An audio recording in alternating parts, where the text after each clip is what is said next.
Class 10th के NCERT का exercise 9.1 का एक क्वेश्चन है, एप्लीकेशन ऑफ ट्रिग्नोमेट्री का। क्वेश्चन पढ़ेंगे ध्यान से।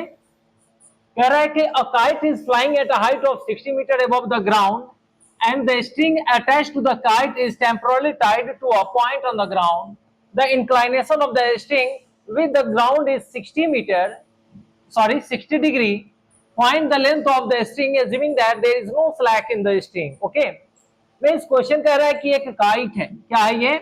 एक काइट है, ठीक है, और ये ग्राउंड से कुछ ऊंचाई पर, ये ग्राउंड हो गया, यहां से ये उड़ रहा है जिसका परपेंडिकुलर हाइट है the string attach to the that is 60 metre. ये 60 मीटर इसका परपेंडिकुलर हाइट है यहां से लेके यहां तक। ओके। और कह रहा है कि ये पॉइंट, ग्राउंड पर कोई पॉइंट है, वहां से ये बंधा हुआ है, टाइड बंधा हुआ है।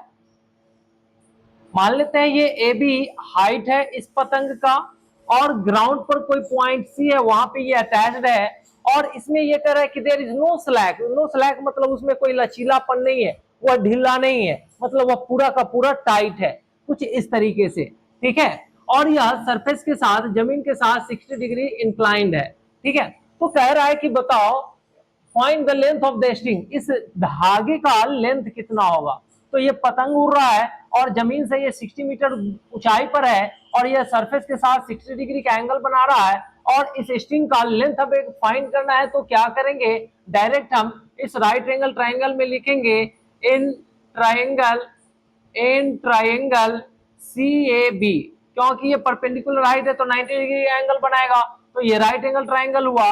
तो CAB में हम क्या लेंगे, ये थीटा है परपेंडिकुलर, और ये निकालना है, तो ये दोनों के बीच रिलेशन क्या है, साइन का।